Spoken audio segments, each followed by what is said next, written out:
He follows his block. He's in. Touchdown, North Dakota. Touchdown, Kaminsky. His second today. Kaminsky rolling out, and he throws to the corner. He's got a man pulled in. Touchdown, Tang Tang. Yes, sir. Touchdown, North Dakota.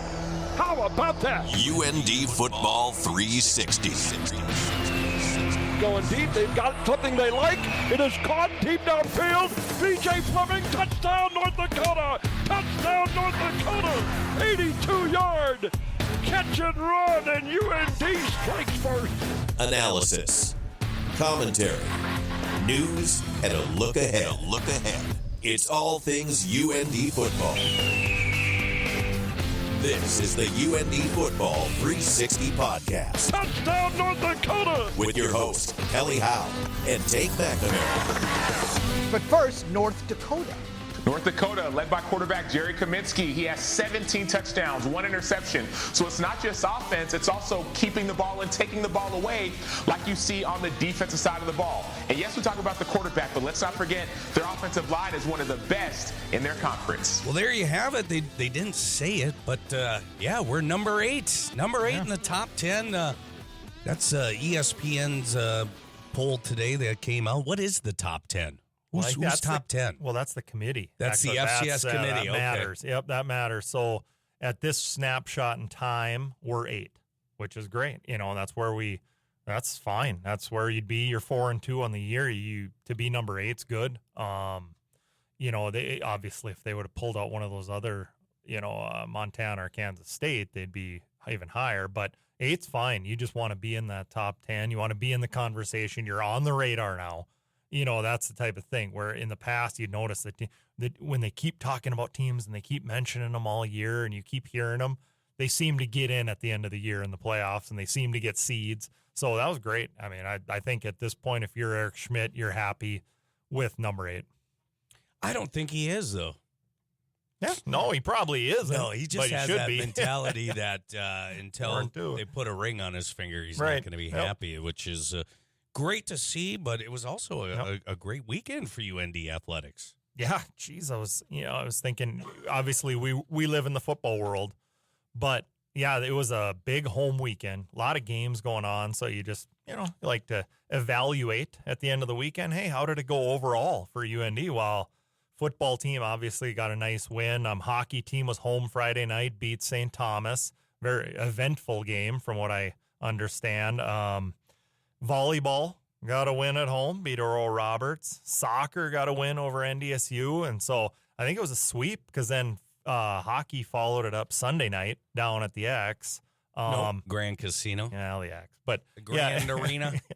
Yeah, well, that'll take a little while to catch on. But then they followed it up with a win Sunday night. So it was a straight sweep for UND this weekend. So that's always good. It gets the fan base pumped up and stuff. So no, it was and then to follow it up with this now, and UND heads out on the road for another big top 15 tilt. I don't know what Southern Illinois will come in at, but yeah, it was exciting. Good weekend. Tailgating was fun.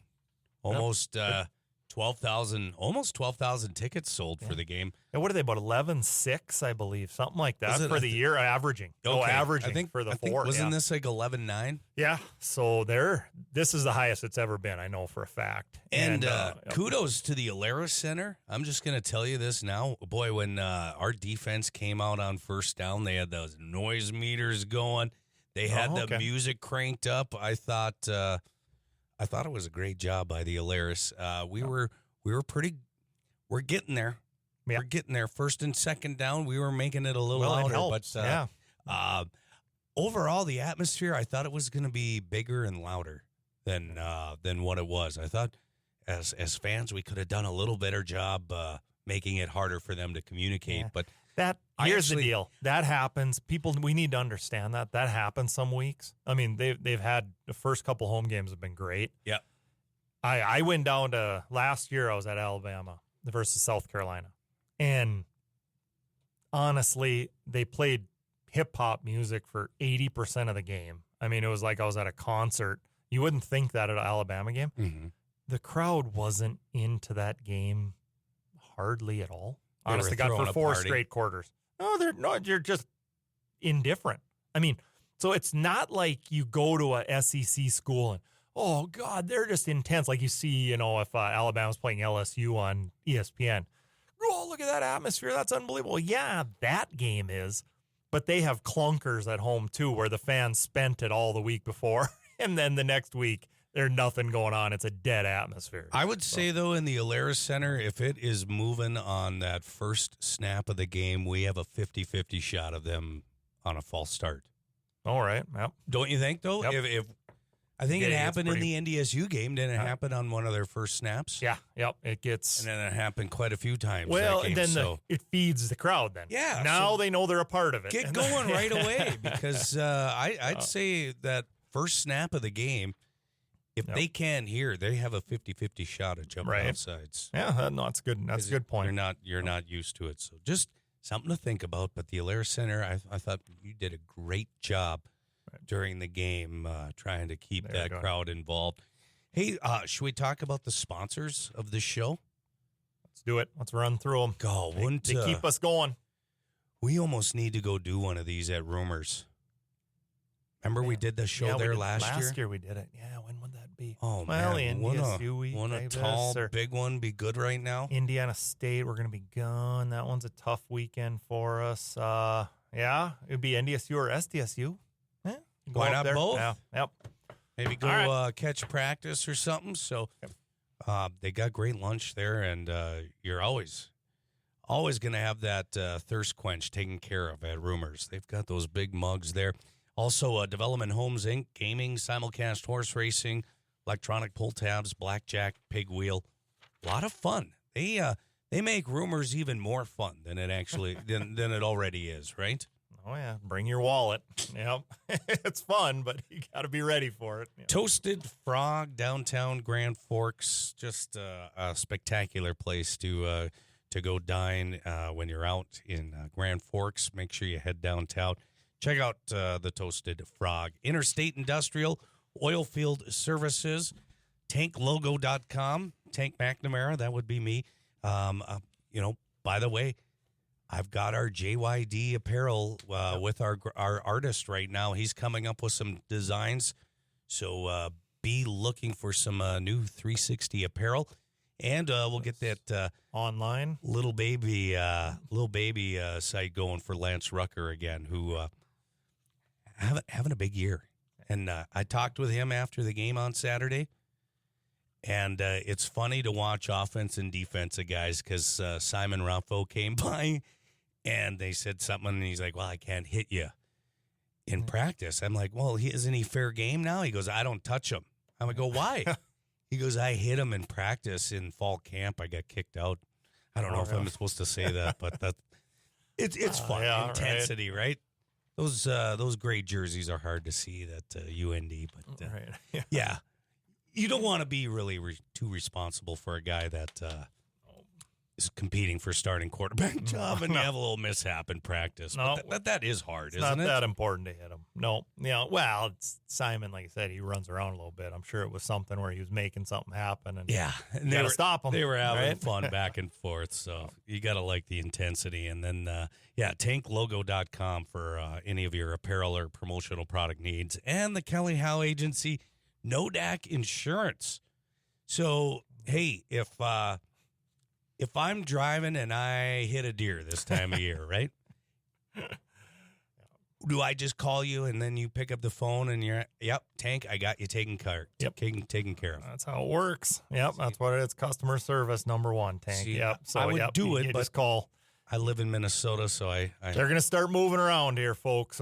So keep your eyes peeled because probably in the next couple weeks they're going to start, and you never know when the rut starts. But yeah, once the hunters are out and moving around, then the deer are moving around, and that's when the phone rings a couple times every year. How do you make your phone ring? Well, you make it by people calling 701-532-0624, Tank. That's a great number. That's a number to happiness and great rates, especially if you own property in North Dakota, Minnesota, and Arizona. Correct. You could put a nice little package together. If you're a North Dakota resident, right? Primary residence. Primary residence. What would you do without me? I don't even get a cut. All right. let's go on to that Kelly Howe Agency game review. 35-17, the win over Youngstown State. Really, I think another test for this defense with this running quarterback that we saw, Beau. He didn't have a lot going for him in that first half. They didn't really have anything. They were like, geez. No, I was not impressed with Youngstown State in that first half. Well, they do what they do. Let's put it that way. So, like I think I said it on the show last week, they're going to run Brungard, and he's going to be their leading rusher, and he's going to hit some shots downfield. If you stop the running him, slow him down, they just kind of won't win. That's just how it'll go. I mean, they don't have another option. No. So, they're looking to do what they do, and that's fine. Kind of like if you run a triple option team. Hey, they're going to run the triple option. If you stop it, they're going to lose. Okay, they just don't have another way. They don't have plan B. And it seems like Youngstown's that way. And they kind of went deep a little bit more because of that. But, yeah, UND had a nice game plan. They had a lot of hats around looking at Brungard. When you'll notice, I rewatched it again yesterday. When he takes off multiple times or the designed runs, UND always had someone in front of him. He rarely, if ever, took off straight up the field and got 10, 15 yards. He was always running left and right because there were bodies in front of him forcing him left and right. That's what we wanted, right? So, yeah, it was a good game plan. I mean, So you liked how our defensive line played it? The D-line stayed. Them. You could see they were staying in their lanes. Yeah, they were staying home. 4 guys, 4 lanes. They weren't crossing over much. They were working straight up the field when they'd get by. So then he'd escape, right, inevitably, or there would be a design run and he'd get through. But then the next wave was around, and he would see the next defender in front of him and have to make a decision. That's what you want. Within those first 3 yards, he has to make a decision, left and right. That's when we started bringing him down. It worked well. He had 19 carries, 71 yards. We'll take that. I mean, that's about as good as it gets because he's their guy. So, and their running back run game is non-existent. So they knew that coming in. You don't have to worry about that. Yeah, they didn't even pretend to have No, they don't. A rushing attack from the backfield. However, now, to give Brungard credit, he hit a few passes downfield that were beautiful. Nice balls downfield. He has a good arm. And do you see his arms? Kid is jacked. Yeah. I mean, big, like lineman arms on him. I'm like, Jesus. He sits in front of the mirror and does curls all week or something. I mean, he didn't look like a quarterback. And if you're a Youngstown State fan, you got to love that third quarter, the way that offense did try to push it. They were like, hey, we got nothing else to lose right now. Let's go. Like you were talking about. Velpo should have been going for it on 4th down from the 50-yard line. Flash Wilson, he was good. That little receiver, that dude could move, and he got behind us twice, one for a long touchdown, one deep when we actually, at the start of the second half, tackled him, and then we held him to a field goal. It was inside the 5, I believe, and we held him to a field goal. That was a big part of that game, because if they get a touchdown there, now it's 28-14, if I recall correctly, instead of 28-10. So that was a big one. Yeah. Oh, who was it? I talked to Schmitty about that series because, whoever it was that got beat on that play came up and made a great open field tackle when they tried to bring it into the, like a sweep to the outside. Was that Lewis? No, it wasn't Lewis on that one. Anyway. Okay. But it seemed like when UND gave up a big play, we were right there. Right. And that's kind of what me and Schmitty were talking about.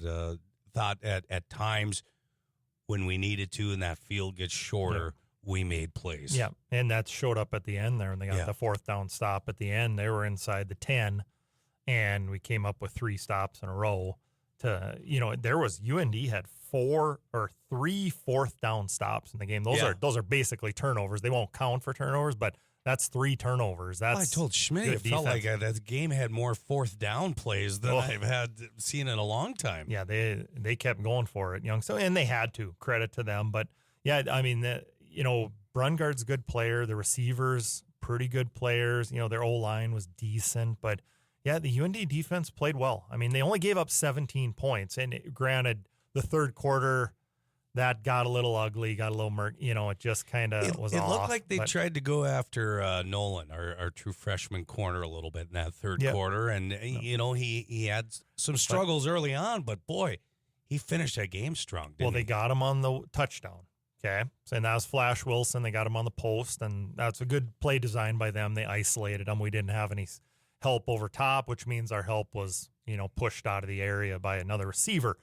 However, I got in my notes right here, possibly, I mean, you could say the biggest play of the game was the 3rd and 10 stop that Nolan made on the fade ball to Max Tomczak. Now, they threw a fade. This is senior against freshman, and they like that matchup, obviously, because Tomczak's one of the best receivers in the league. And 3rd and 10, it's 28-17, I believe. They're going right to left on the screen, and Nolan got right into him, threw his arm up across his chest, and the ball hit off Nolan's arm. Break up, they punt. Okay, so, he kind of exhale. Well, if you recall, right after that, we went down 8-minute drive. That was our 8-minute drive right after the end of the third, into the fourth. Start of the fourth, and it was 8 minutes. So you got to think now, Youngstown sitting there at 28-17 thinking, okay, we're only down 2 scores. We can get back in this thing, very easily as soon as we get the ball back. Well, UND burned 8 minutes off the clock. There was 6.5 minutes left in the game when they scored to make it 35-17. Well, it's over. I mean, if you're Doug Phillips, you're looking up at the clock like, what? Like, just one drive ago, I thought we were right there going down to pull within a score. Now we're down 35-17, and there's only 6 minutes left. So, yeah, UND, that was complimentary football played by the Hawks in that situation. Something I should have asked Eric Schmidt when he said it, but in the post game when I talked to him, he said he missed a couple calls. What do you think he means by that? Trying to think back. It would be a big would a coach play. say that? It would be if he missed one, I'm guessing because the run game was fine, I'm guessing he thought he should have brought pressure when he didn't, is what I'm saying, because he missed a call. To make a call tells me he wanted to make a more aggressive call than the one he made. I'm guessing he would have liked to bring pressure and speed up, just like I talked about last week. Speed up the play. Maybe it was during the game I tweeted that or something. We got to bring pressure and speed it up. You know what I mean? Speed up the play a little bit because he's standing back there looking for guys deep downfield. Mm-hmm. Yeah, I think that was the post. Because he's like, he I had missed too much one. time. He had 3 seconds to stand there and let that post develop against a true freshman corner. Probably can't do that. Probably got to bring an extra guy, speed. I'm guessing that's what he's getting at. I don't think he missed many. Nah, they played fine. What else do we got in the notes? Fleming, BJ Fleming. Before we go to offense, Okay. let's talk about Malachi McNeal because his stats said it. I enjoy visiting with him after the game. He's got a lot of personality, that guy, and he's fun to visit with. But, boy, I've seen some isolation of him from Saturday, some of the highlights. Wow, he can really close things down in a hurry, and he can get from point A to point B, and just a lot of good football plays that he made on Saturday. He was explosive. He's doing well this year. Looks a little more energized. I mean, maybe that's just training. Maybe he slimmed down. The maybe new defense, maybe? Yeah, something like that. But he was moving. He was moving out there. He was always around. You can tell.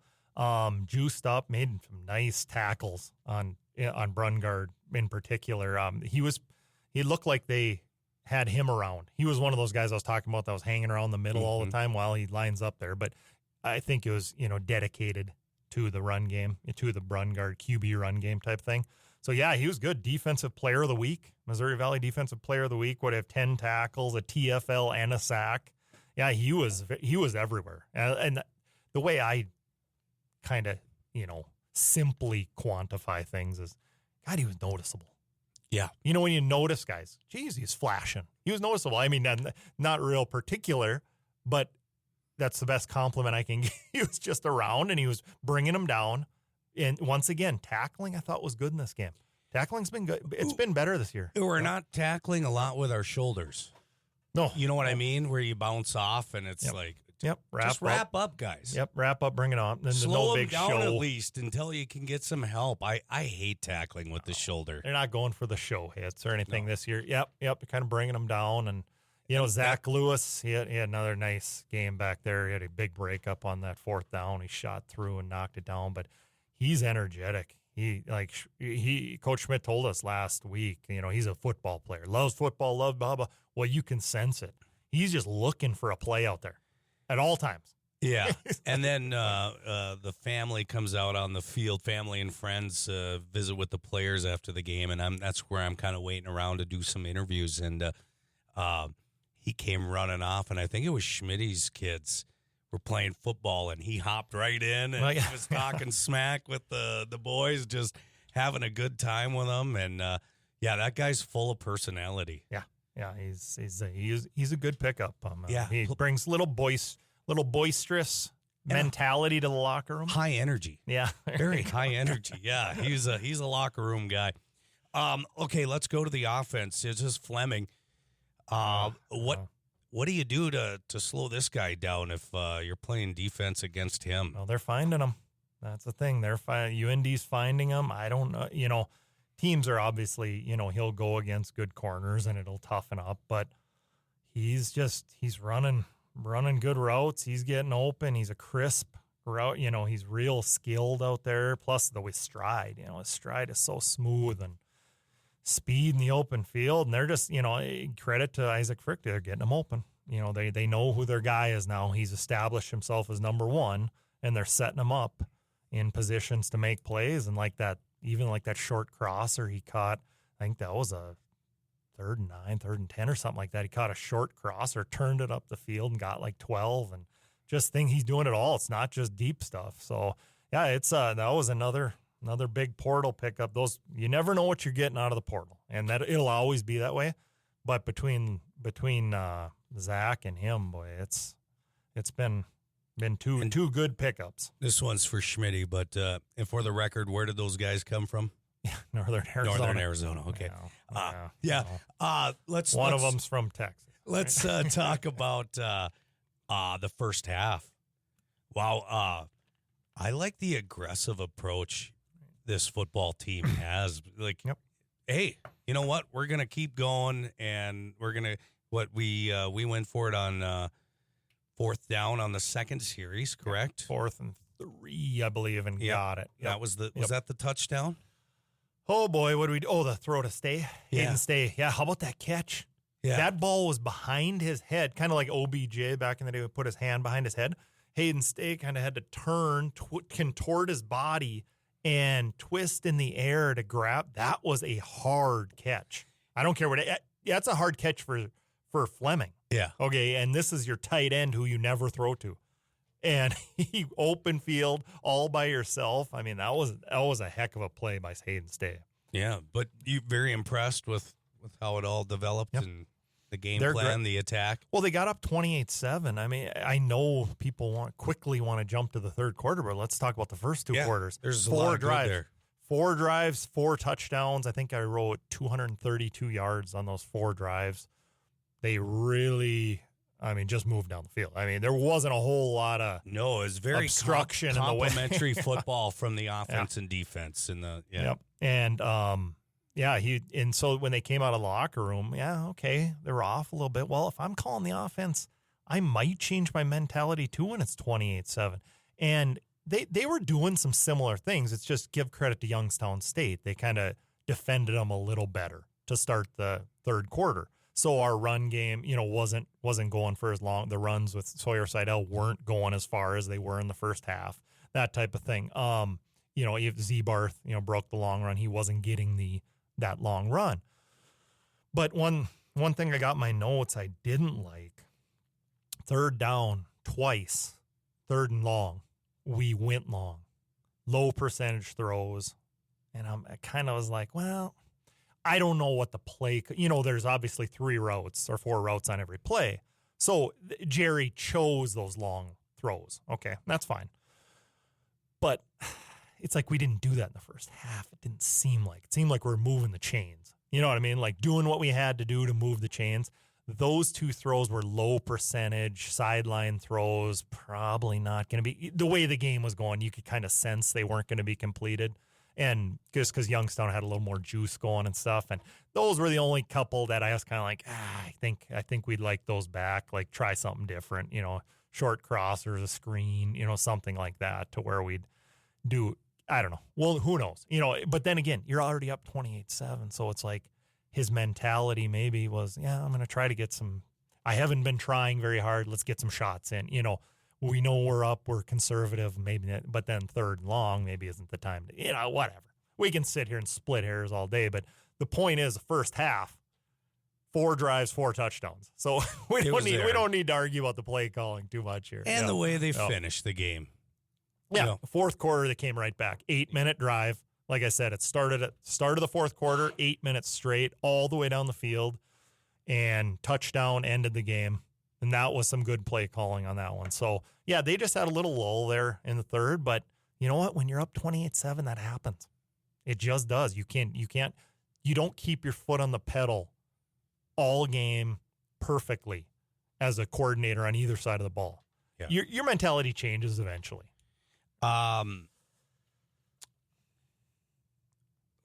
Seidl-Ziebarth, that was 2-mile tank, 1-2 punch. They were what do we got? 185 yards and 3 touchdowns between the two of them. I mean, it was great to see Ziebarth. Now that Gavin, he looked like the old, like he was running hard with speed. He broke that one around the end. It was his birthday. Yeah. Well, there we go. How about what I was going to say, the offensive line? We haven't talked about them much. That's a good sign, right? When you're not really focused in on a position group. They did, yeah. The offensive line. I thought they played good, solid. I'm trying to think back. There were a few gaffes in there, but I gave one of them. I remember I gave one credit to Youngstown on one. The guy shot the gap, got through. We couldn't get to him because the way the scheme was set up, you could tell the center was supposed to cut him off. He couldn't get there. There's just no way. So one of those deals. You tip your cap. They got through, but yeah, the push downfield was noticeable at times. The holes were there where the running back is making his first thought about cutting 3 yards downfield. Okay, now you're in business. That type of thing. So pass protection, thought that was all right too. Pass protection's been all right. Jerry's he had time. Jerry, speaking of him, he was a little off again. Short stuff. Looked like he was pitcher short-arming it a little bit. Those 2 to Fleming, though, boy. Oh, yeah. Like that first one. Jerry on the run and downfield, Jerry is very good. Short intermediate stuff, he still seems to kind of choke it off like a pitcher, aiming it maybe. Okay. He still seems, you can see his mechanics are different. Something looks different. And I always acquit it because I played baseball and stuff. When you watch baseball, you hear that lingo. He kind of snaps it real quick. Like when a short, a 5-yard crosser coming across his face, he kind of throws it real quick and snaps it instead of just kind of easily sailing it right into his chest. No big thrill. Because those are technically the easiest throws he's going to make all day. But he looks better downfield. Yeah. When he's or on the run, the one to Fleming right over the pylon. That's a tough. I mean, it was a great only throw. Fleming could have got that ball. Yeah. And if it's inside more, the guy breaks it up. If it's outside more, he carries him out of bounds. He doesn't get his foot down.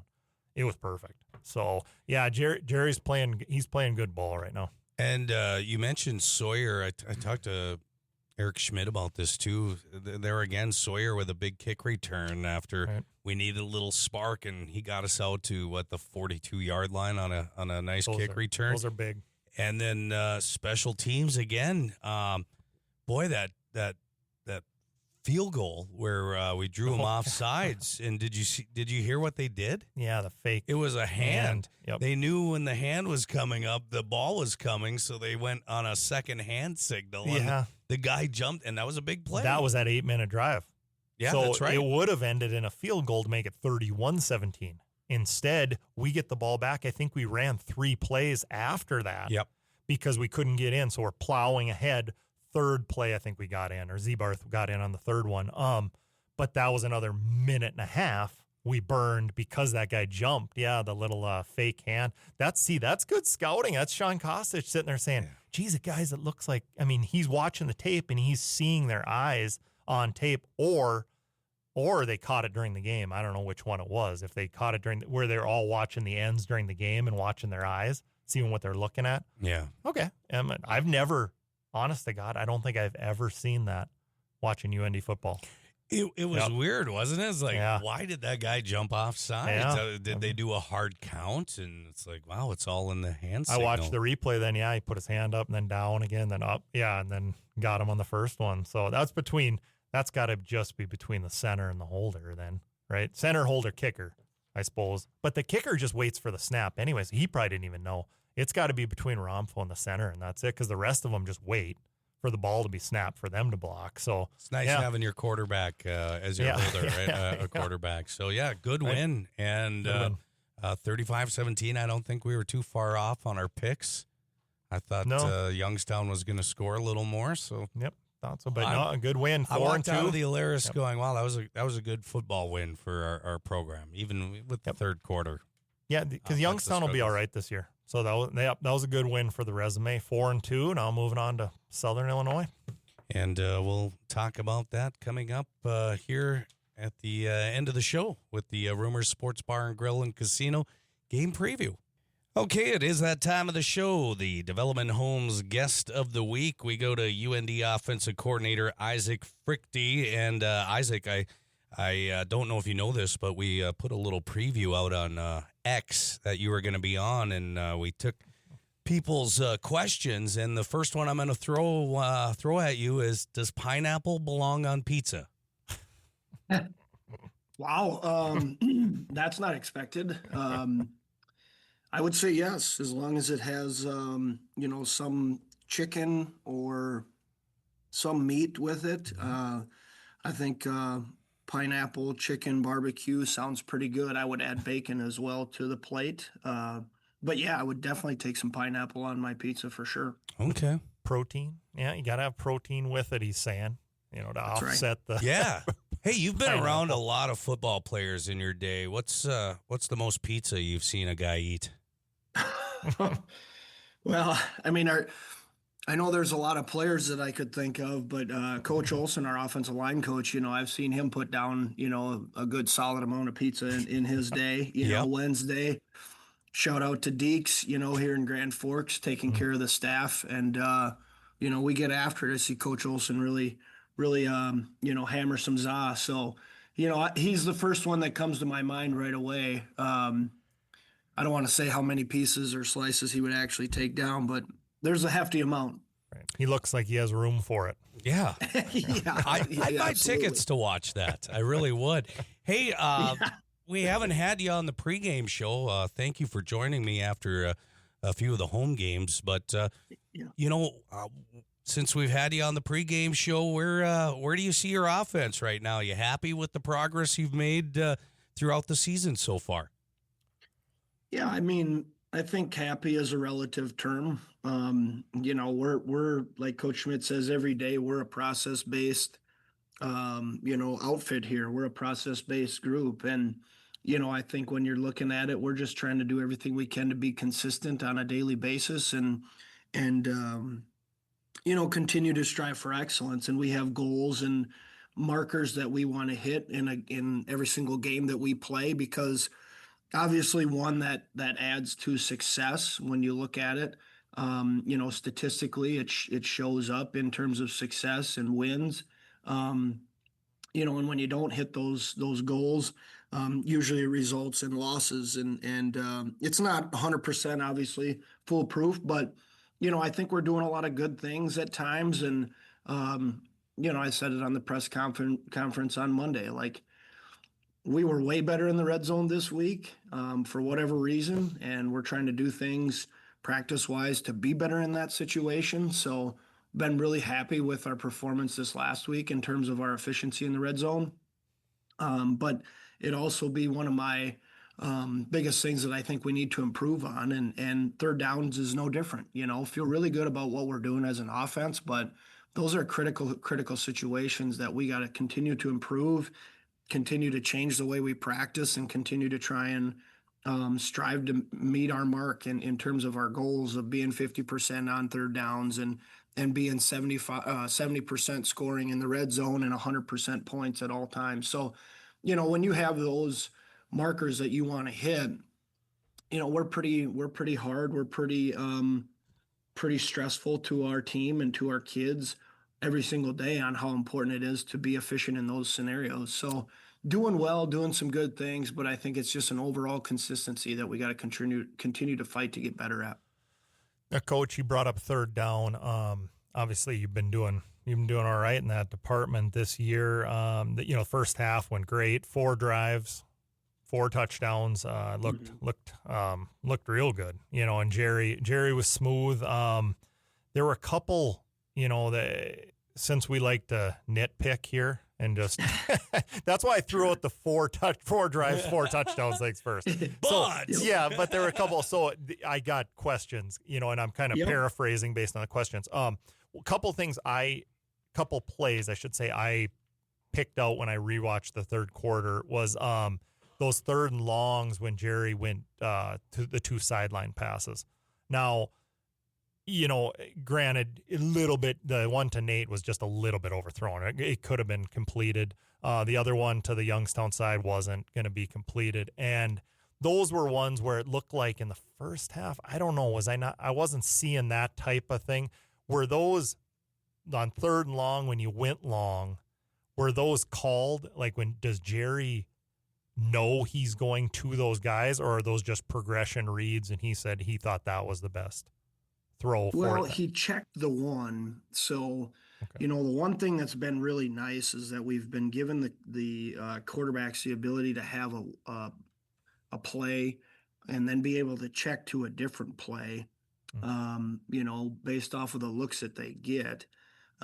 If I'm remembering correctly, exactly what you're saying, we just missed the one. We were really high to Nate on the one, and probably the best thing and the worst thing about Jerry is that he presses to try and be perfect, whereas in those situations, he knows we're struggling. He knows that we need to get going. He knows the defense has been on the field for a while. Like, he knows we're rolling, and he knows that we got to get back, to a position of driving the football and at least changing field position at minimum. And like I said, it's his greatest strength because he cares so much. He prepares so well. He kind of just got a little bit over anxious on that play and resulted in a high throw. And then the second one I think that you bring up, Kelly, is, just him learning to trust his offensive line and the maturity of him as a quarterback. Like, stay in the pocket, relax, trust your protection, step up into the meteor protection because we have checkdowns to both sides. And true 6-7 man protections in those instances. So, I think the first one was just a check that he made and then just got kind of wired up, as I would say, trying to make a play and just needed to aim small and relax and trust what he did in terms of his check. And then the second one, it's just, to me, it's about the maturity of learning to stay in the pocket, trust your protection, step up, vertical pocket climb, and then be able to keep your eyes downfield to find whatever option, 2, 3, or 4 as you work through your progression. We talked to Coach Schmidt last week, and I talked to Jerry after the game as well. We talked about the time that you guys are spending together, and it's helping him because he's expecting the call. So I want to talk about that relationship, and then also on X, someone wanted to say, how's the communication going with the in-helmet communication system you're using? Is that really helping him in his first year with the keys to the car? Well, I would say one, I got to give credit to Simon Rumpfel. Last season, Simon obviously and I would spend a lot more time together just in terms of reviewing and going through the call sheet and making sure he was on the same page as I was and vice versa. Jerry had the initiative to ask Simon, like, hey, can I sit in on those meetings? And Simon was gracious enough to say, yeah. And I think it helped Jerry understand, like, how does a starter prepare every single week?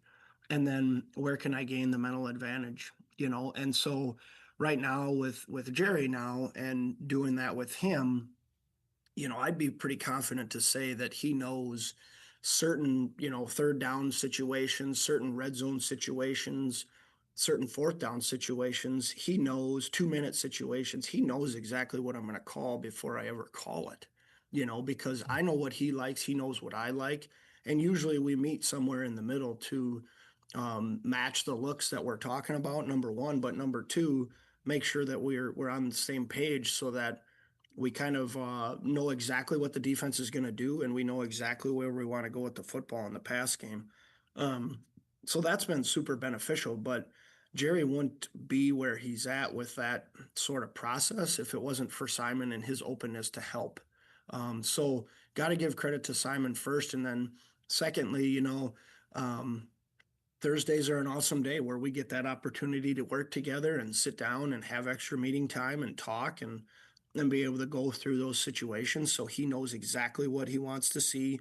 He knows exactly what I'm going to call in those situations. And, as a result, it results in more hours together, but it results in us being on the same page, which is super exciting because you can see it show up on Saturdays in terms of success. And, not all the time, but most of the time it shows up in a good way. Like I said, he's just going to continue to get better and mature as he gains more experience.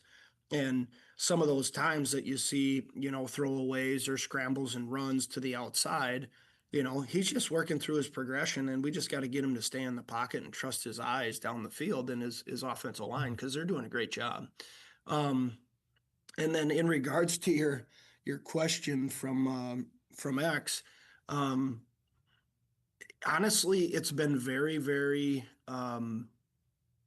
insignificant at times, the helmet communication, and then at times it's been extremely efficient and effective. Like very similar to the question that we talked about earlier. Like Jerry is a guy where I have to give him less information, let him have time and his own mental headspace to process what he's seeing, because he knows exactly what's going on based off of our calls. And if I give him too much information, he'll overthink or he'll press. And so then I try to give him the play and then just kind of move on. And I don't know if you guys could have seen it or not, but when we played UNI 2 weeks ago, there was an instance on one drive, I remember specifically, where we were driving, we were making some plays and doing some good things. And he kept, putting his hand up to his left ear and pushing. He was making the push your microphone up kind of signal to me, and basically saying like, hey, shut up. I know what's going on. Just stop talking. I need my time. And so there's situations like that where, again, I've learned he needs less information because he's processing it and he knows what's going on. And then there's situations that are reminders like, hey, if we get this first down, we're going to call a timeout immediately, or we're going to kill the clock, or we're going to run this without substituting. Hey, check for this because this is what they've shown in this situation in terms of the defense. So it's very few and far between because he prepares so well and does such a great job of getting himself ready. But, with other guys on the roster who have played, I've given them a lot more information and that's been helpful for them. With Jerry, it's a less is more type style when you're looking at the helmet communication for sure. I just thought of something to go back to our first question. If he's ever like too nervous out there and you need to calm him down, just radio in, hey, do pineapples belong on pizza? Yeah. Right. There you go. Okay, now let's run this. Yeah, no doubt. I mean, it's there's definitely kind of the woo-saw moment if you've ever seen Bad Boys 2. He needs that opportunity to just woo-saw and relax and move on. And I think I said it, maybe in our previous conversations earlier in the year, but he's been a guy that we've kind of coined the phrase, be you, trust it. And that's been his thing. That's been his go-to. So when I feel like I need to shut up and need to just leave him alone and let him process it and get him to play fast and efficient and effective, I just finish my statement and whatever I'm saying to him with be you, trust it, and it's been good for him. If you ever thought it was getting a little too wordy out there for him, in that sense, would you go back, go switch to the hand signals then? Yeah, I mean, maybe, for sure. Because those guys are still there, right? You still got your a lot guys of dummy ready. signals there now, Yep. a lot of dummy signals there now. Okay. And there was before, but even more now because we can use the helmet communication for certain But things. you can do both is the point, right? Very easily you could switch to, you can do the helmet or you can do the signals anytime you want, I suppose, right? Yep, you have the freedom. Yep. Absolutely. Okay. Maybe for an NIL deal, we could give away a dummy spot on your sideline one week. A fan could do it. Yeah, I mean, you'd have to talk to Bill and Marty in terms of, how many people we're allowed to have on the side. Yeah. Color hat. I'd give a couple $1,000 to go down there and wear the red hat and do some signals for the day. You can't be the red one, man. That one's way too difficult. Maybe a pink one or something. Pink. Yeah, there you go. And give me a stool so the guys can see me. Yeah. There you go. Hey, Coach, what do we? I want to get to a few of these questions here. I know we're okay. Where's is there an ideal number of runs per game for Jerry, or is it just whatever you're feeling? That's a tough question. I mean, or I suppose you mean designed QB runs. I suppose. Yeah. Go ahead. I'm sorry. I suppose you meant designed QB runs versus, like last week, I think he pulled that one on, was it 4th down when he pulled it and juked the guy. Now that, I guess, is probably a 50-50. I don't know if I had to guess. But, designed QB runs. Do you want to see him running a certain amount of games, or is it just whatever happens, happens? I think we have, probably a list of 10 designed quarterback runs per game. And it's very situational when we use them.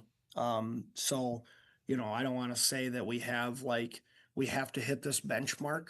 But I think that there's opportunities for us to run the quarterback and he's obviously a really good runner, and has proven it over time. But there's not a number that we circle every week and we say, hey, we got to hit this many, I said it to the offensive staff on Sunday or Monday. I can't remember which day it was exactly, but this goes for Jerry and it goes for really anybody on our team and on our roster. I remember Marty Schottenheimer when Marcus Allen was playing for the Chiefs, and he's sitting there talking about our best play with our best player, and his point was, get the ball to your best guy in whatever situation it may be. Get the ball to your best guy, and I hope you see that where, there's times that we're getting it to BJ. There's times that we're getting it to Hayden Stay. There's times that we're getting it to Gavin. There's times we're having it designed for Jerry specifically. And I think it's all situationally based, and it's all about getting your guys, your best players, the ball in situations that, they have flourished in. So, I don't know if it's a circled number like, hey, we got to have 12 or 10 quarterback runs in a game. We just naturally take it as it comes through in the game situation and the game flow. Playing time. Boy, Dang saw the field a lot early on in the season, and we've seen him sparingly here the past couple weeks. So what's his role in this offense right now? Yeah, I mean, I think, again, I would answer that question the same. It's all about game flow. BJ Fleming's continuing to get better and better and better every day. Dang is doing the same as well. I mean, he's had one of his best practices this week thus far, and he's continuing to evolve and become a better player. But go back to Marty Schottenheimer. You're going to take Marcus Allen off the field in a 3rd down situation. There's times that you must have certain people in the game at certain times, and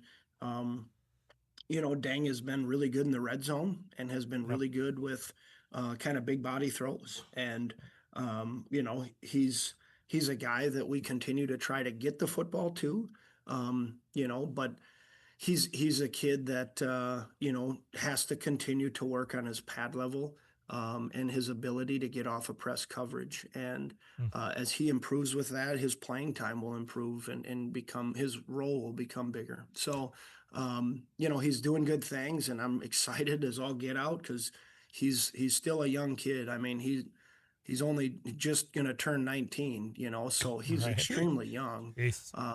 And he's got to just keep getting better, but he'll continue to get playing time. And the hard part with the receiver position is that it ebbs and flows so much. You could be in for 40 plays in a game, and then the next game only play 2, because, you look at the UNI game, we only had like 56 plays in the whole game, which is the least we had all season. So, his role will evolve, and he'll get more playing time as we go further here, but he's doing a heck of a job getting better. So I'm excited about Dang. This one's a kind of a broad question. I guess I'll put you on the spot here. Sure. Which player, has surprised you? Not necessarily impressed, but been surprised by him the most this season? You're six games in, and is there a player where, I'm thinking back to August 1st, you thought he was this, and now 6 games in, you're thinking, wow, geez, I wasn't expecting that. Is there anybody you could point to on your offense? Well, I think Isaac Fruechte, he stands out to me.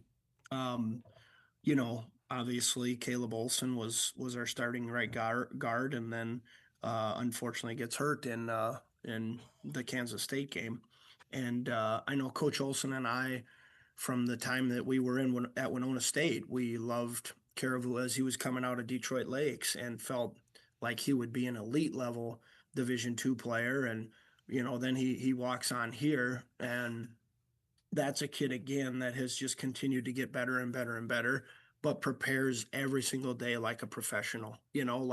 Even before Caleb got hurt, Isaac was a guy that clearly watched everything Caleb Olson did and then tried to mirror it every single day. And, I guess I don't know if I could say that I was like surprised to see him play and to be, a guy for us because of his preparation. But to be honest, it's just been kind of a pleasant excitement, I guess, is the way that I would put it, because he's a kid that has earned everything that he's gotten.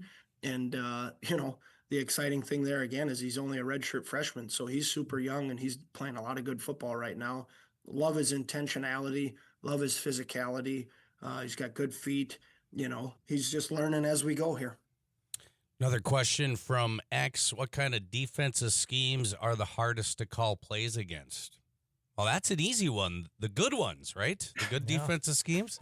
Those are the hardest? Yeah, I mean, I'm not going to answer that question with this going public and being on the internet for everybody. Oh, come on. Give us your scouting report, Coach.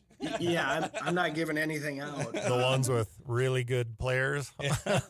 Yeah, exactly. I mean, it doesn't matter. You play 3 down, 4 down.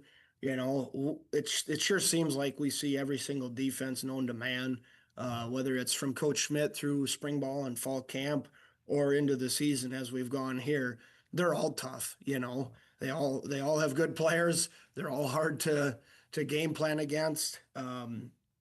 Yeah, you're exactly right, Kelly. I mean, it's anybody who has great players, which is our league. I think that's the thing that people fail to realize at times, is that everybody in our league is good, so they're all tough to prepare for and call plays against. It's never easy. You can't just line up and run outside zone and just say, hey, our guys are just better than theirs, or they're so bad because their scheme is bad. There's nobody like that. So everybody's good. They're all tough. Tough question. Maybe a better question on that would be, what day of the week do you feel like you have a good grasp of a defense? Like Tuesday when you're putting a plan together? Or do you got to see Wednesday's practice? Like Tuesday and Wednesday, you got to see your guys do it before, a Wednesday night you start to dial it in then and say, yep, that's working in practice, or that isn't? I think it's all about how much your kids can handle. Okay. I really think that we do a good job of game planning and being on the same page as an offensive staff. And I feel like I have a pretty decent handle, at least schematically, of what the defense is trying to do by, Tuesday. but I think it's more so like you can't get caught up in, well, we can run this and we can run that and we can run whatever. It's all about what your kids can handle. So to me, it's more or less, what can our kids do? How can I streamline it? How can I'm big on, I say silos all the time. I mean, maybe it's because I grew up in a rural town, big farming community, but like if you can silo things into certain silos, whether it's run game, pass game for quarterbacks and for players, like to me, then you can just teach everything the same as, and you might only have 4 or 5 silos for that week, but you can teach them all the same. Hey, this play is just like that play, and this play is just like that play. So the footwork's the same, the timing's the same, the route depth's the same. If you can do that, then you can have more offense, at least as it projects to the defense. But I just think that you better have a really good grasp about what the defense is doing by Tuesday. And then, you got to make sure that your kids are able to handle the install, effectively Tuesday, Wednesday, Thursday, and at least be able to conceptualize it, grab it, and see themselves having success in those situations in order to, make those calls on Saturday. Before we let you go, Coach, just 1 or 2 questions here. Southern Illinois coming up this week. Let's top 12 matchup easily. I think you guys came in at 8 here. We just saw, and they're just outside of that. What are you seeing? Give us Southern Illinois defense. Give us the 30,000-foot view. What are we going to see on Saturday? Yeah, 4 down, super athletic defensive ends, big, physical, strong D tackles, long, physical linebackers, a secondary that can really run, plays the ball well. Mixes a lot of coverages in. You're going to see some cover 3, some cover 4, some Tampa, a lot of different projections as you look at it from the offensive point of view. Super disciplined, don't pressure a whole lot, but play hard, play fast, play physical. Going to be a really tough unit here. We're going to have our work cut out for us, and obviously playing at their place. They're going to be juiced up and ready to go for us to come into their house. So, really good group. We're going to have to do a good job protecting. They got really, really fast ends and athletic ends, and they're big on the inside. And then, they do some exotic stuff in terms of coverage where you're going to have some different presentations for the quarterback, and we're going to have to do a good job of helping Jerry out with some of our looks and hopefully streamline it, like I said, into the same silos where it's a lot of same as teaching for him so that he can go out and play fast and create some explosive plays. What's that tight end room going to look like? You've kind of had a carousel of tight ends this year. Yeah, I mean, finally starting to get some guys back and healthy. Hayden Stays had a good week this week and thus far. Aiden Baymeyer's starting to come back and getting healthier as we move every single day. Nate Ramachka's getting healthier and getting closer every single day. So there's going to be a wide variety of them that are out there, which is good. That presents problems for defenses, creates some issues for them. It's a good deep group that's super talented. So we got to do a good job of putting them in good positions to have success. Let's take a trip around the Missouri Valley. Thanks to our good friends at the Toasted Frog. You can check them out downtown Grand Forks. A great place to dine before or after any UND athletic events. Well, Murray State, guess what? They didn't win this week. They played Illinois State, losing to score 46-32. No surprise. Battle, though, right? But it's closer than it should have been. I mean, Murray's been giving up a lot of points this year. 46-32 is closer than what most people would think, with Illinois State being, a top 15 team in the country. So, yeah, that was a slightly interesting result. I think it was McFeely just wrote a story about that. Like, wow, do you guys regret letting them in the conference? Well, I don't. It's just so far away, and it's like, they haven't done much for the league, have they? Well, no, because we don't get their basketball team. If you get their basketball team, well, obviously their basketball team's in the Missouri Valley, I think. So maybe that was the angle, but the Summit needs their basketball, which they're obviously not going to do that. I get that. But, yeah, we don't want their football team. It's who would you rather play, Morningside or Murray State? Morningside. Morningside. Morningside these days, though, they're tearing up the NAI. But I'm talking about the old days of Morningside. 30 years ago, Morningside? 30 years Morningside. They're pretty comparable. North Dakota State beats Southern Illinois. Boy, that score kind of got away from 45-17. Tight game at half, and then they pulled away, and they just a few mistakes by Southern Illinois, and then you can't do that, and NDSU just pulled away because they were the better team. But it was a good game for 2 quarters. South Dakota beats Indiana State 19-14. Ick. Jeez, they're just I don't know. I bet they could have. I was watching the end I was that Indiana a tough State game to watch? Well, was it like one of those games where neither team looked like they wanted to win? Yeah, I had it on, turned it off, turned it back on when I saw it was 19-14 at the end. Indiana State had the ball at midfield to go down and win it, and then went 4 and out. Just really, just ugly plays. Just was I don't know how. I mean, you're going down to win the game. You don't win ever at Indiana State. And it was just ugly. I mean, 4 ugly plays in a row that just didn't produce anything. And so South Dakota hung on. But, I mean, I was kind of thinking maybe with those bigger wins that they just had, that South Dakota was going to turn it around a little bit. But, that one didn't go very well.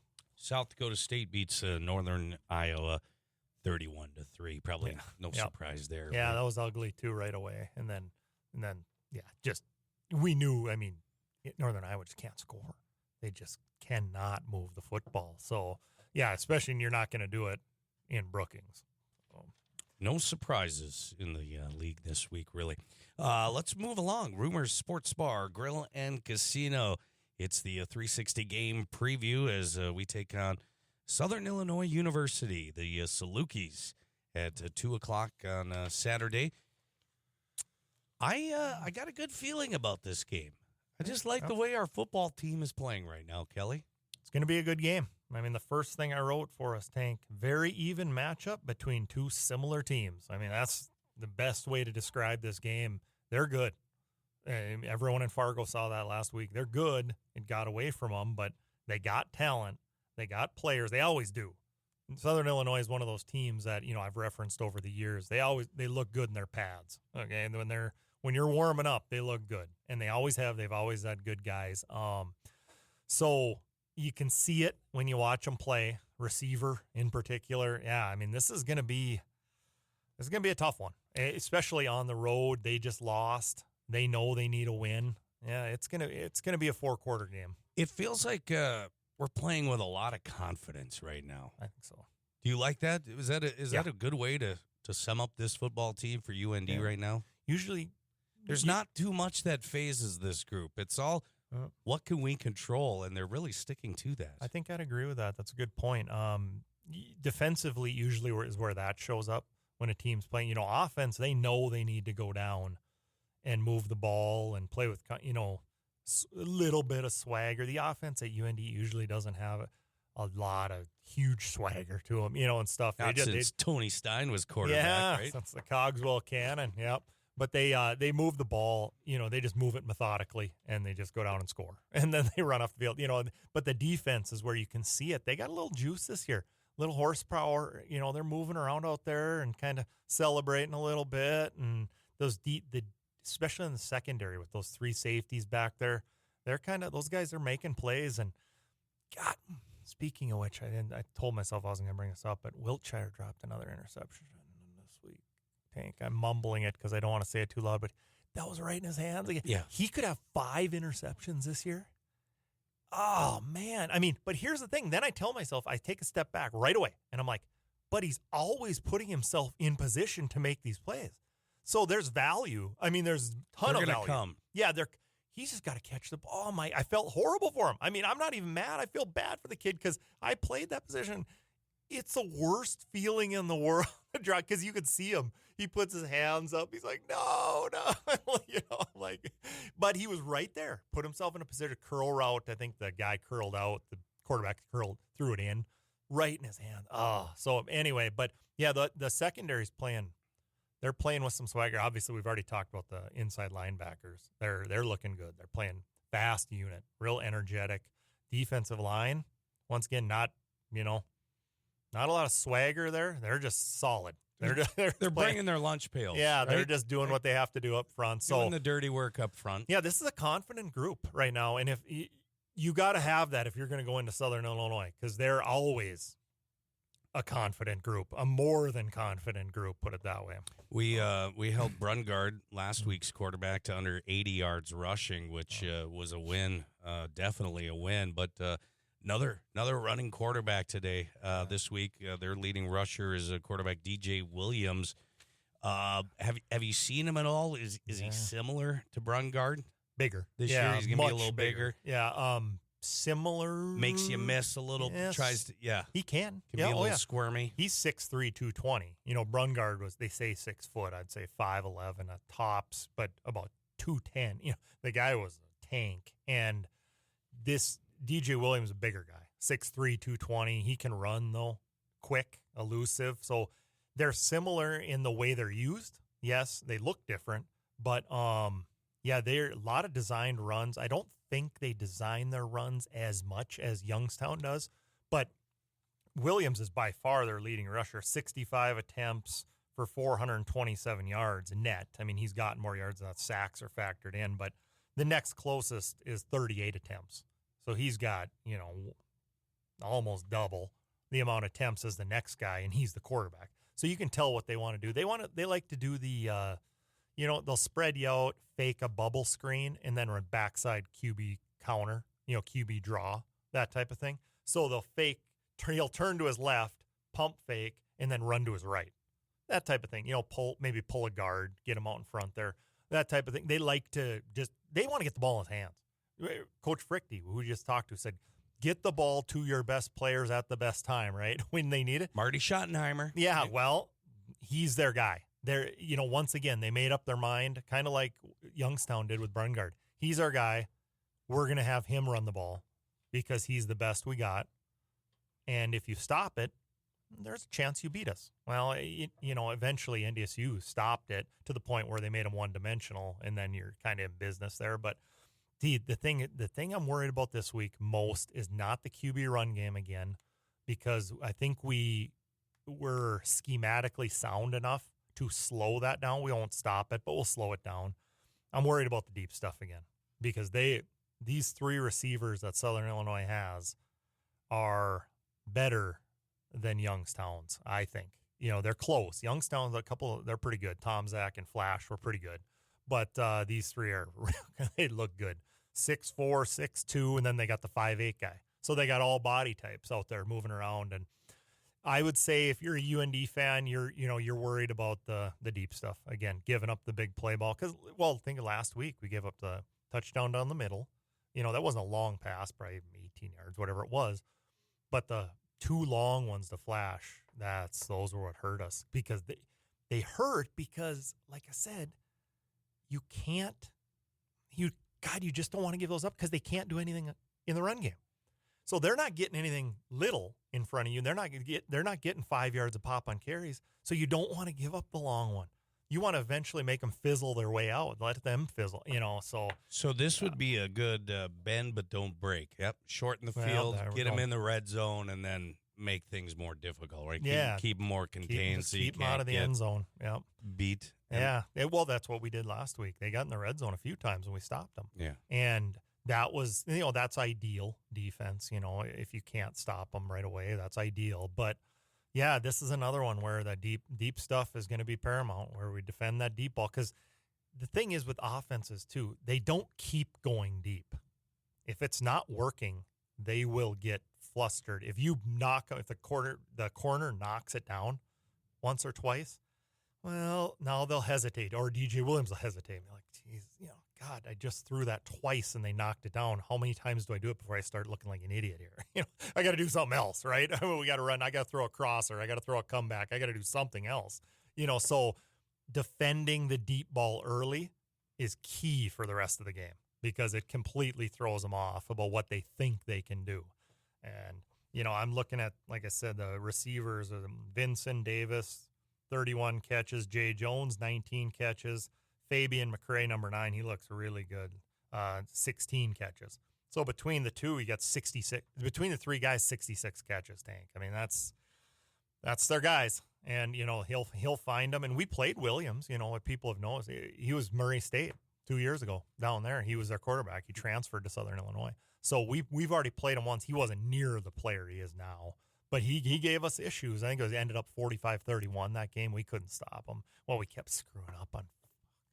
God, what was that? 3rd and 18. We gave up, and then we gave up a 4th. Let's not relive it. This is oh God. Let's stay positive. Let's 4th look and forward. 19.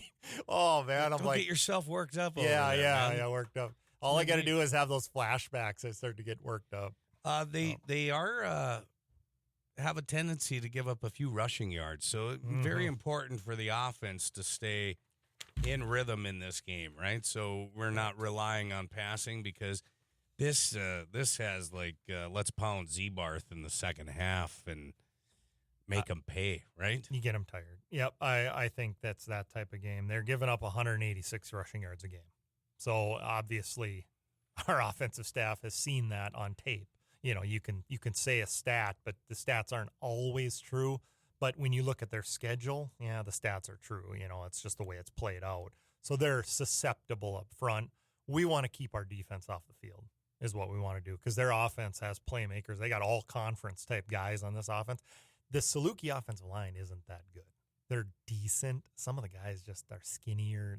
They're not a dominant unit. So that's why when UND has the ball, we wanna just we want to keep just move slow, methodical. Like I said, 3rd and 8. Okay, let's try to get 9. Don't throw deep like that, you know what I mean? And just kind of low percentage stuff. And where Fruechte's kind of found a groove is the 3rd and long runs.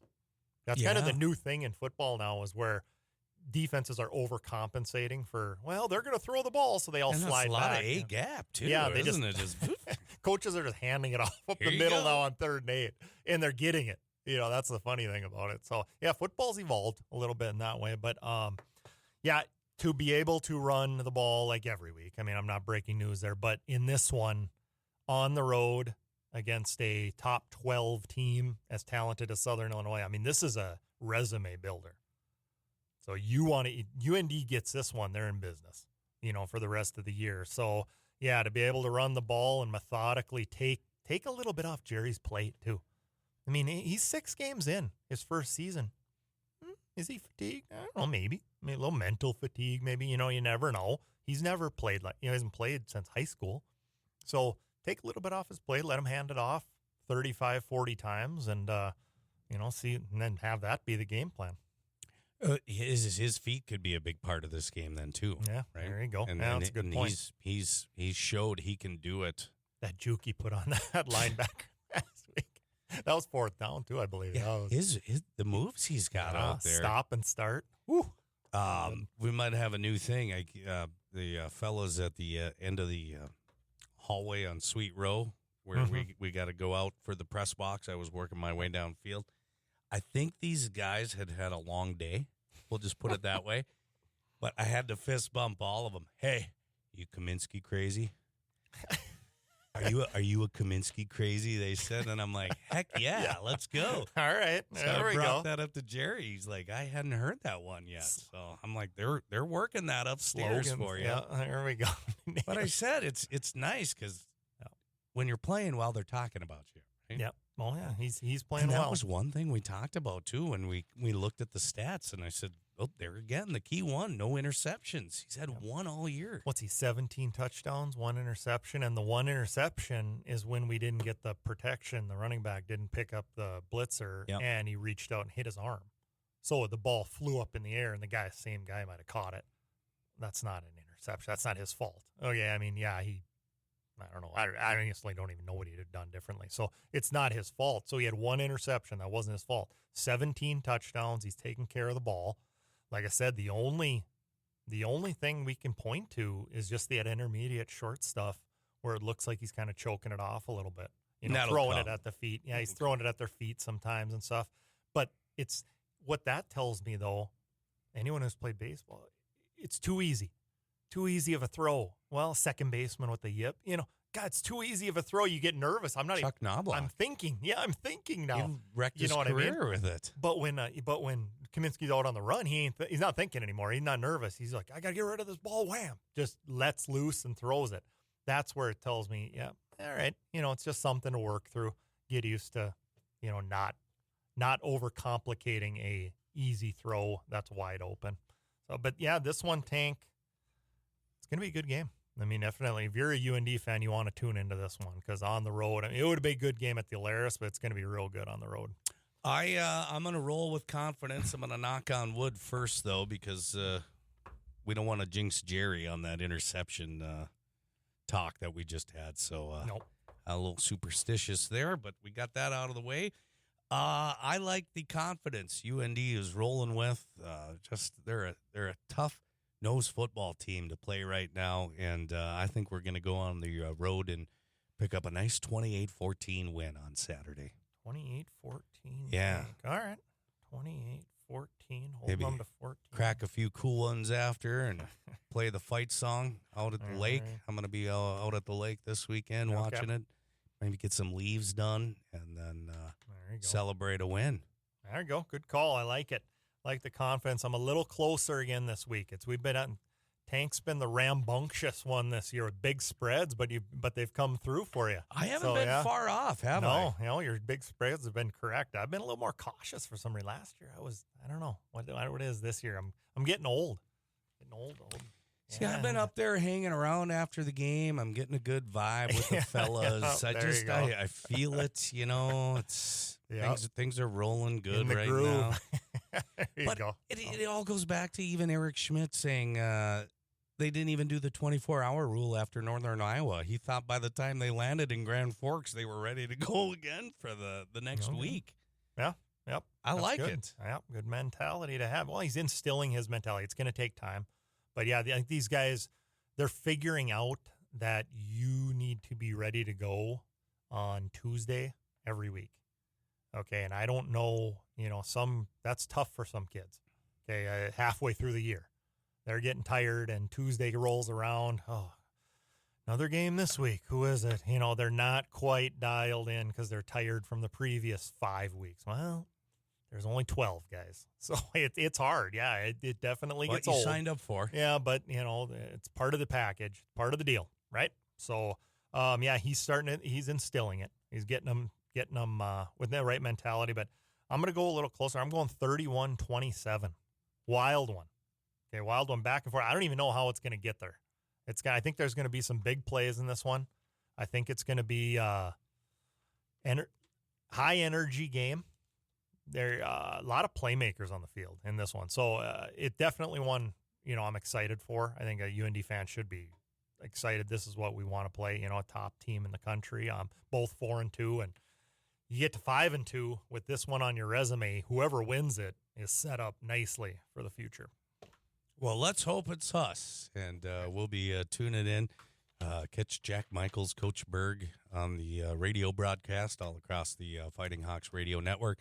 Thanks to KFGO Studios for allowing us to record here today. And, hey, I think it's ESPN Plus, right? We'll have it if you want to watch it on TV. They have all the games. I don't know if Midco's going down to take the feed, but either way, it should be a fun one. And we'll be back next week as well for another pregame show. And we want to thank you for supporting UND Football 360. And, hey, spread the word.